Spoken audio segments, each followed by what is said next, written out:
그때 이제 그 유대인들이 다 흩어져가서 느부갓네살, 바벨론의 느부갓네살이 자기들 포로로 끌려가고 흩어지고 하면서 그때부터 디아스포라라고 해요. 디아스포라. 유대인들이 흩어졌어요. 그러면서 외국에 많이 살게 됐어요.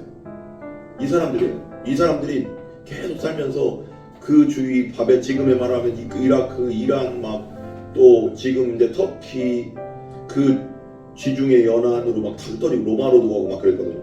그러면서 헬라파 유대인들이라고 해요. 그러니까 2세들인데 2세들이라고 하면 그렇고 이제 계속 역사적으로 계속 이어서 내려왔는데, 그래서 이 사람 말하자면 우리나라 사람들이 미국으로 이민 갔어요. 그래서 이민 갔으니까 2세들은 영어로만 거의 대답하지, 그리고 한국말로 말을 못하는 사람이 많거든요.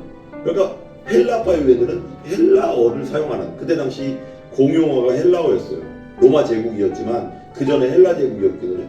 그러면서 공용어 전체 막 그 지중해 지역의 전체 그 언어로 통하는 게, 우리는 지금은 영어를 많이 쓰지만 그때는 헬라어, 그리스말을 썼거든요.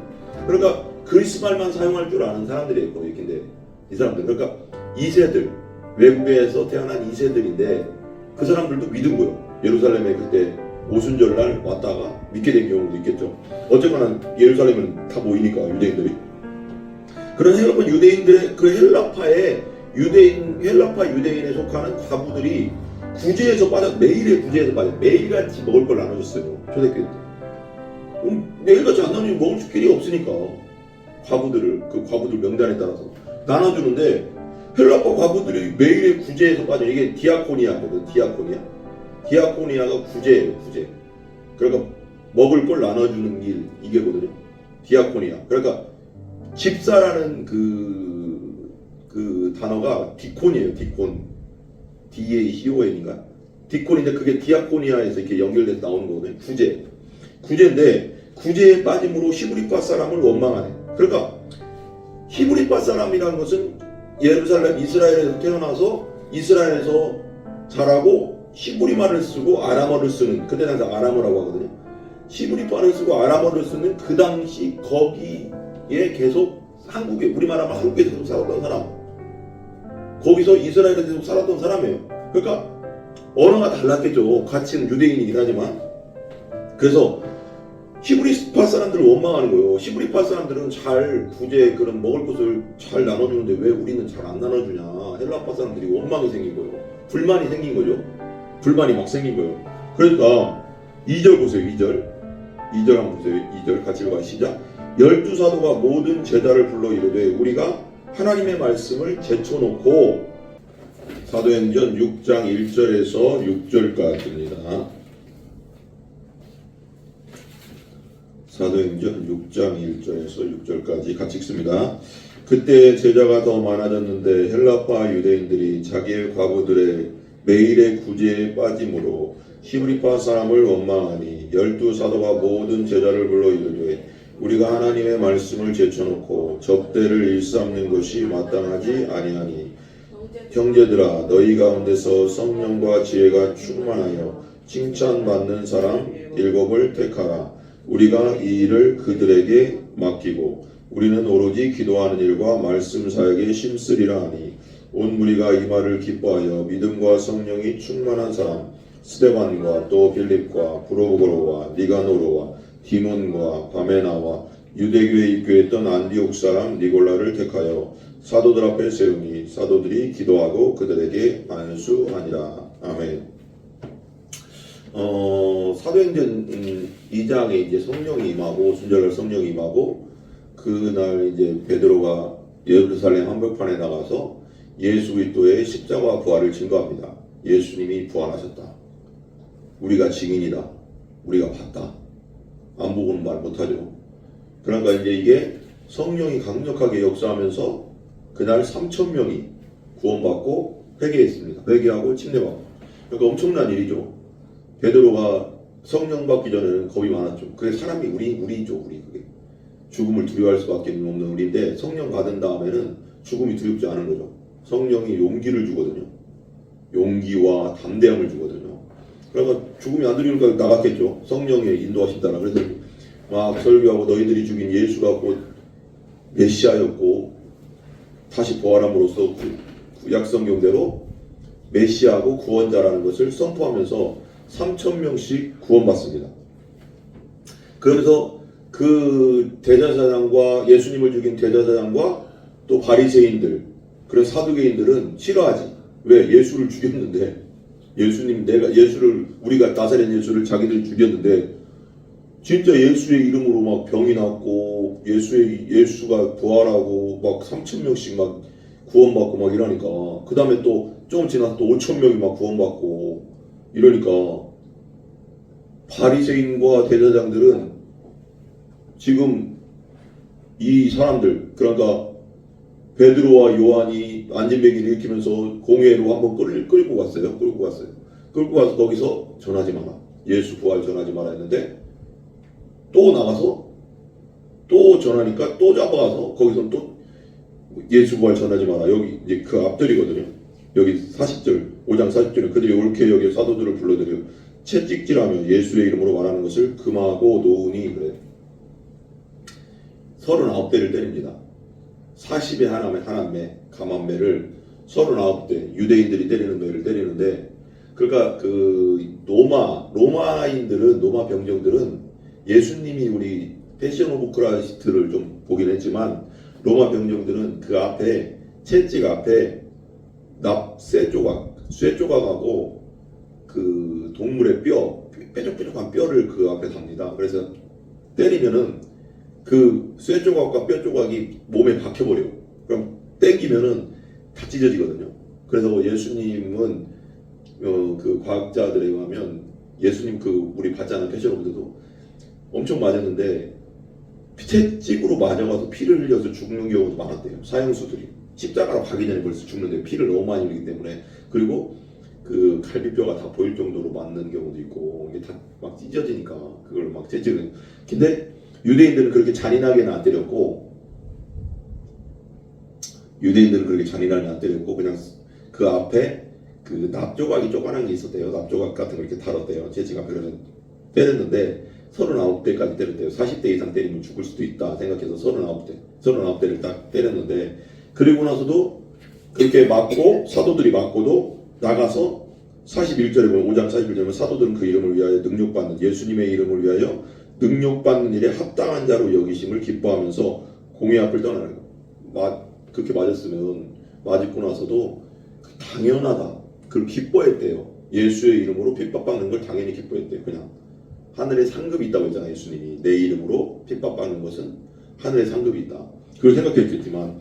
그리고 또 42절에 보면 그들이 날마다 성전에 있든지 집에 있든지 예수를 그리스도 메시아라고 계속 선포하는 거예요. 부활하심으로써 메시아가 됐다 가르치기와 전도하기를 그치지 아니라. 그러니까 이제 수없는 사람들이 막 5,000명 3,000명씩 갑자기 막 예수님 믿고 성령 받고 거듭나고 구원받고 막 그러니까 조직이 없잖아요. 제대로 된, 갑자기 막 확 성도가 늘어나니까 말하자면. 그러니까 이제 유대인들은 과부들, 하나님은 고아와 과부의 아버지라고 했잖아요. 그래가지고 과부, 그때 당시 왜 고아와 과부냐면 그때 당시 먹고 살 길이 없었어요. 고아와 과부들이. 고아는 애들이라고 일 안 시켜주고 과부는 여자라고 일할 데가 별로 없었어요. 그래서 구제를 많이 받았어요. 그때 유대교에서도. 근데 기독교 내에서도 믿는 과부들이 많이 들어오니까 먹을 것을 이제 나눠주기 시작한 거죠. 구제한 거. 그래서 이제 우리가 이제 내년에 우리가 리칭아웃 처치라고 해서 그게 이제 구제 선교거든요.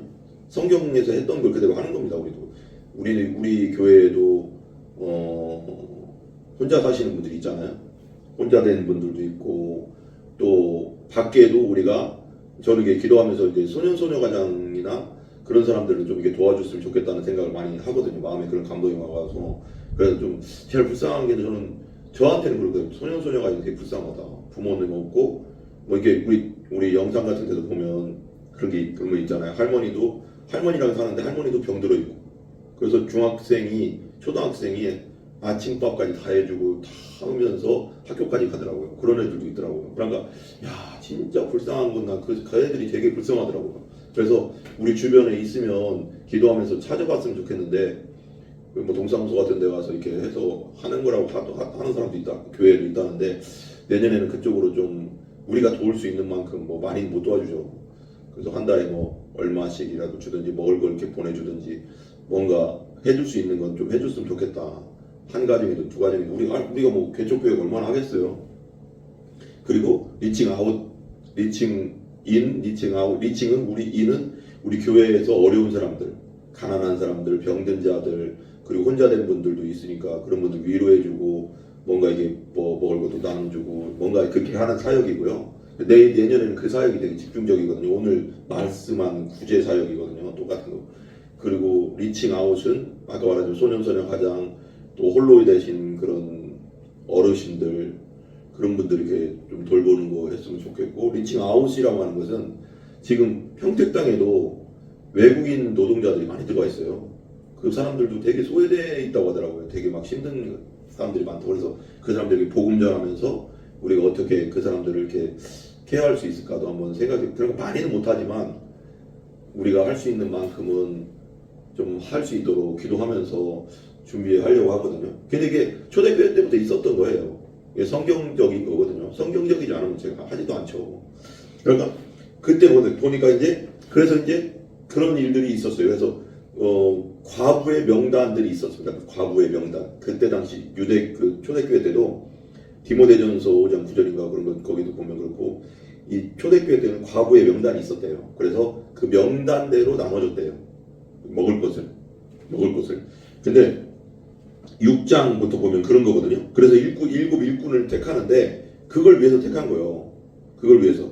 그래서 6장 1절 한번 읽어볼게요. 6장 1절 같이 읽어봐요. 같이 6장 1절 같이 시작. 그때 제자가 더 많아졌는데 뭐가 많아졌어요?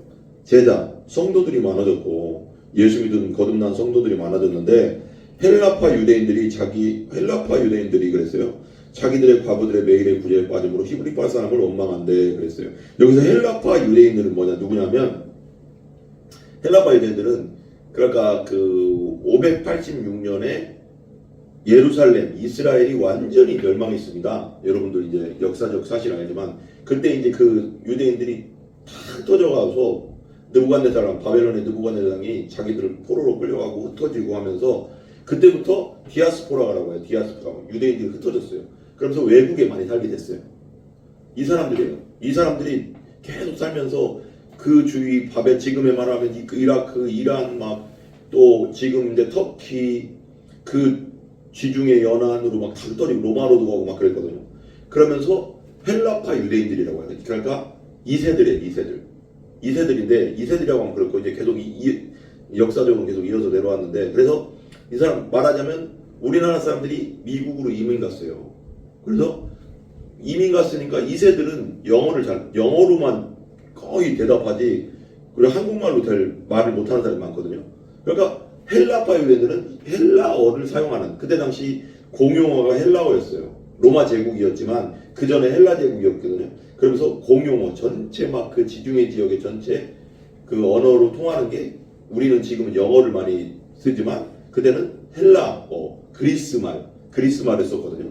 그러니까 그리스말만 사용할 줄 아는 사람들이에요. 거의. 근데 이 사람들 그러니까 2세들 외국에서 태어난 2세들인데 그 사람들도 믿은 거예요. 예루살렘에 그때 오순절날 왔다가 믿게 된 경우도 있겠죠. 어쨌거나 예루살렘은 다 모이니까 유대인들이. 그런 헬라파 유대인들의 그 헬라파 유대인에 속하는 과부들이 매일의 구제에서 빠져 매일같이 먹을 걸 나눠줬어요. 초대교회 때. 매일같이 안 나누면 먹을 길이 없으니까 그 과부들 명단에 따라서 나눠주는데 헬라파 과부들이 매일의 구제에서 빠져. 이게 디아코니아거든. 디아코니아가 구제예요. 구제. 그러니까 먹을 걸 나눠주는 일 이게거든요. 디아코니아. 그러니까 집사라는 그 단어가 디콘이에요. 디콘. DACON인가? 디콘인데 그게 디아코니아에서 이렇게 연결돼서 나오는 거거든요. 구제인데 구제에 빠짐으로 히브리파 사람을 원망하네. 그러니까 히브리파 사람이라는 것은 예루살렘 이스라엘에서 태어나서 이스라엘에서 자라고 히브리말을 쓰고 아람어를 쓰는 그때 당시 아람어라고 하거든요. 히브리말을 쓰고 아람어를 쓰는 그 당시 거기에 계속 우리말하면 한국에서 계속 살았던 사람. 거기서 이스라엘에 계속 살았던 사람이에요.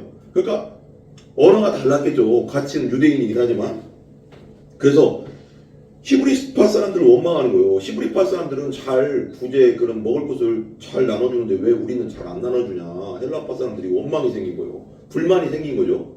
불만이 막 생긴 거예요. 그러니까 2절 보세요. 2절 한번 보세요. 2절 같이 읽어봐요. 시작.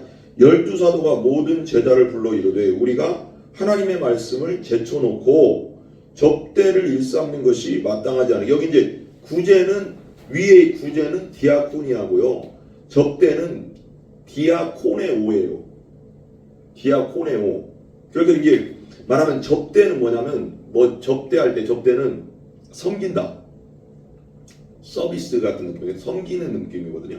섬긴다. 그러니까 성도들을 섬기는 일을 하는데 과부들을 섬겨야 되는데 이러니까 이제 사도들이 계속 이걸 신경 쓸 거 없잖아요. 사도들은 뭘 해야 돼요? 말하면 지금 목회자들은 기도하고 전도하는 일에 전무해야 되는데 그런 것을 또 다른 성도들을 뽑아야 된다 이거. 그래서 이제 그런 얘기 나온 거예요. 그러니까 우리가 하나님의 말씀을 제쳐놓고 접대를 일삼는 것이 섬기는 일을 일삼는 것이 마땅하지 않다. 그렇게 하면 교회를 어떻게 유지할 수 있겠냐. 교회의 본래 목적은 전도하고 기도하는 일인데 이 일 때문에 과부를 구제하고 접대하는 일 이런 것 때문에 섬기는 일 때문에 우리가 지금 제대로 된 중심적인 일, 기도하고 전도하는 일을 못하고 있다. 우리에게 맡겨주신 사명을 못 감당하고 있다. 그런 얘기하는 거예요. 일삼는 게 마땅하지 않다. 그러니까 3절 보세요. 3절에 이렇게 얘기해요. 사도들이. 형제들아, 이제 사람들을 다 모아놨어요. 성도들. 그때 막 5,000명, 3,000명씩 군받았다고 했잖아요. 그러니까 수많은 사람들 모였겠죠. 모아놓고 이렇게 말하는 거예요. 형제들아, 같이 봐요. 형제들아, 너희 가운데서 뭐와 성령과 지혜가 충만하여 칭찬받는 사람이 일곱을 택하라. 우리가 이 일을 그들에게 맡기고 그래요. 근데 봐봐요. 이 과부의 그러니까 구제일 그러니까 접대하는 일 이런 일을 위해서 어떤 사람을 뽑으라고 하냐면 성령과 지혜가 충만한 사람 7명을 뽑으래요. 그래서 봐봐요. 성령만 충만한 게 아니고요. 보통 이렇게 우리가 어떤 사람은 일꾼을 뽑을 때 우리 교회에서나 어디서 우리 교회에서 일꾼을 뽑을 때 성령만 기도만 엄청 해가지고 성령 충만해. 근데 지혜가 없어. 그 일꾼이 될 수가 없는 거예요. 엄밀히 따지면. 그러니까 성령 충만은 뭐예요? 하나님 앞에 하나님의 말씀에 붙잡힌 자고 그리고 성령의 인도대로 가는 자를 성령 충만이라고 하는 거거든요. 성령에 사로잡혀서 성령의 음성에 민감하고 성령이 하시는 대로 하고 말씀이 하라는 대로 하는 그 사람이 성령 충만한 자인데 그 사람과 또 지혜는 뭐냐? 지혜는 규모가 있다는 거거든요. 규모. 할 일과 안 할 일. 그리고 어떻게 해야 될지 조직은 어떻게 운영할지 이런 걸 지혜거든. 지혜도. 지혜형이 있어야 된다는 거예요. 성령만 충만해가지고 그럼 안 되고 성령과 지혜가 충만한 사람 7명 일꾼을 뽑으라는 집사를 뽑으라는 거예요. 디콘. 그러니까 원래 초대교회 때는 일꾼들은 누구였냐면 교회에 구제하는 일과 접대하는 일 어려운 그 성도들을 돌보는 일을 위해서 7집사를 뽑았다는 거죠. 그런 거예요. 지금 그런 상태예요. 그리고 7 택하라. 우리가 이 일을 그들에게 맡기고 4절 보세요. 4절 같이 읽어봐요. 시작. 우리가 오로지 기도하는 일과 말씀 사역에 심쓰리. 사도들이 말하는 거예요. 우리는 오로지 목회자들이 말하는 거지. 우리는 오로지가 뭐예요? 오직. 그러니까 구제와 이런 일들은 그 7집사들한테 맡기고 우리는 전적으로 올인해서 뭘 한다고? 기도하는 일과 말씀 사역에 힘쓰리라 이렇게 얘기하는 거예요.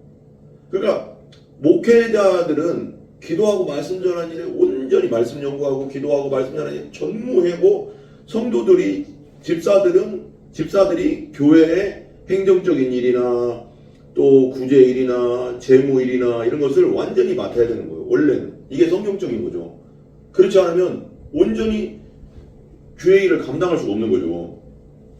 그러니까 기도하는 일과 말씀 사역에 힘쓰리라. 그 전도하는 일이죠. 그죠? 힘쓰리라 하니 5절 보세요. 5절 같이 읽어봐요. 시작.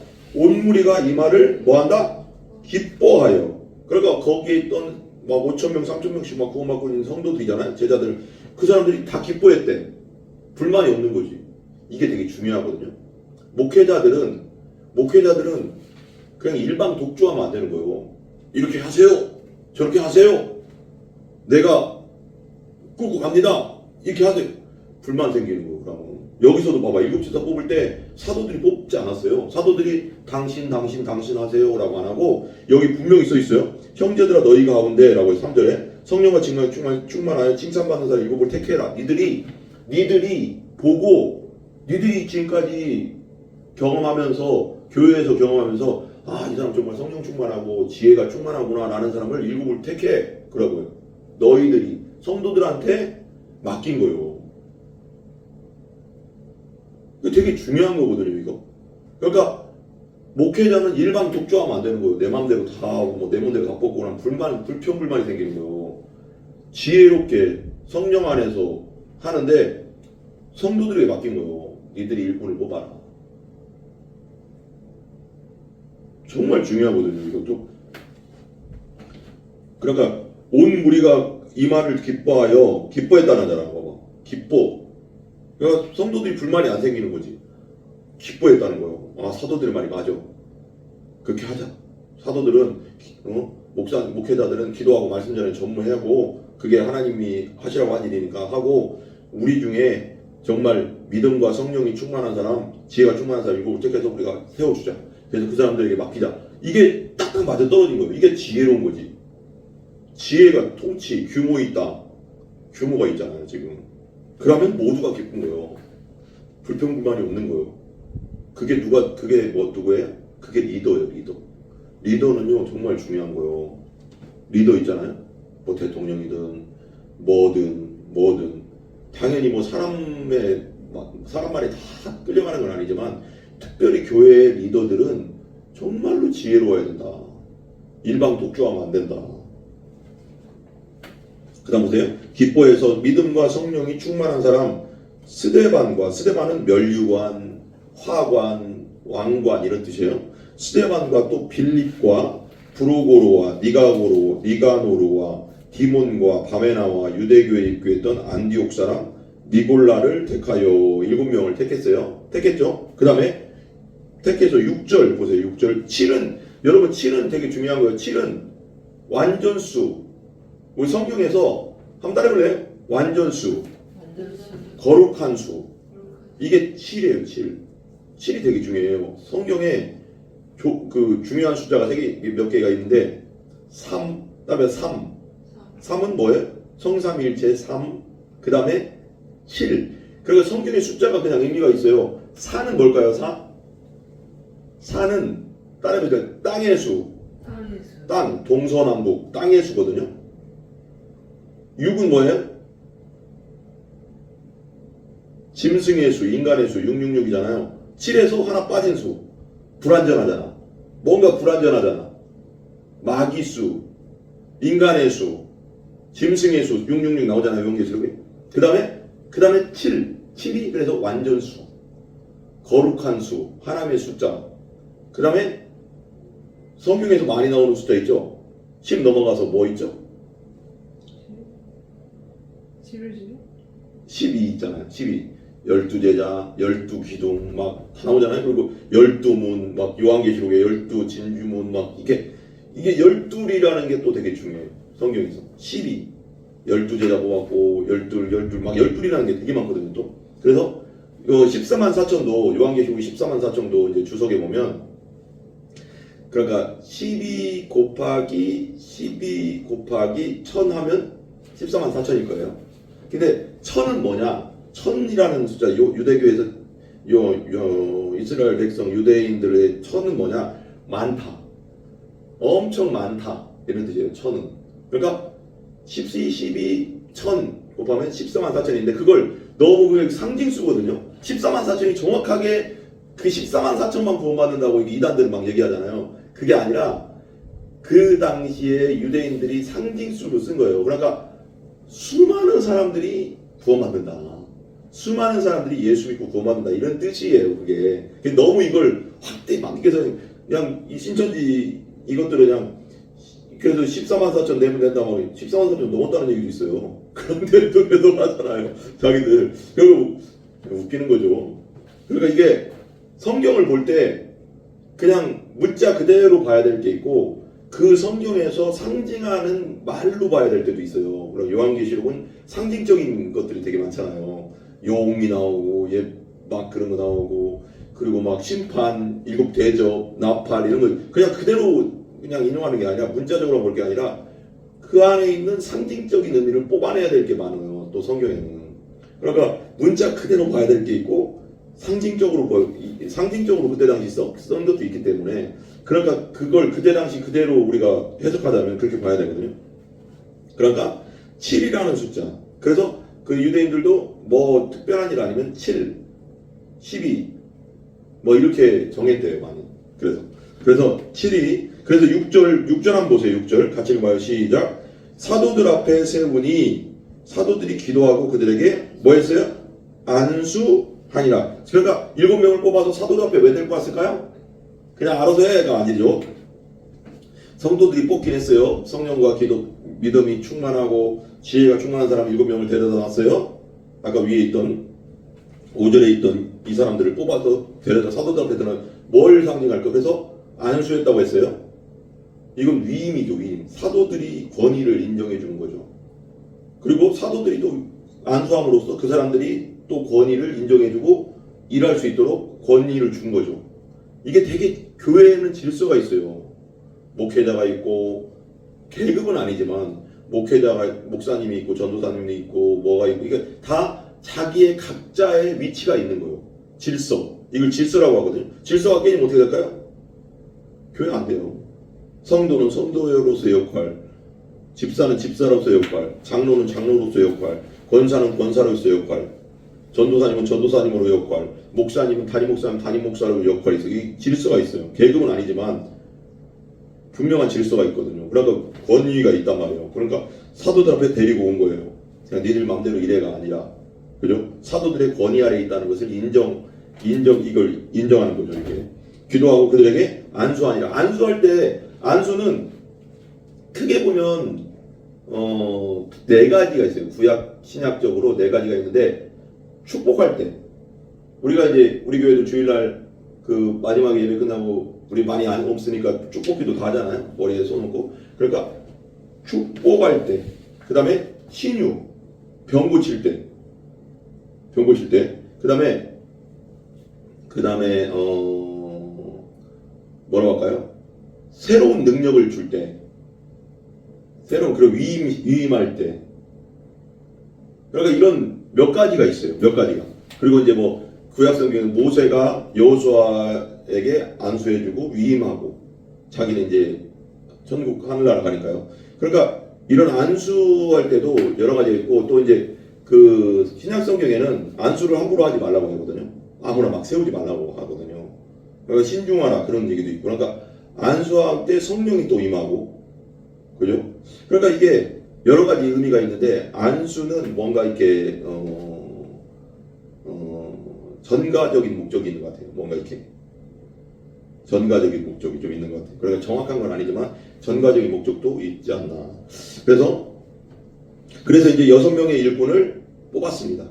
그래서 우리가 이제 이걸 잘 적용적으로 생각하면 교회에서 일꾼을 뽑을 때 성령과 지혜가 충만한 사람을 뽑아야 된다. 성령과 지혜가 충만한 사람이 뽑아야 된다. 성령만 충만한 사람 아니죠. 지혜도 같이 있어야 되는 거예요. 규모가 있어야 되고.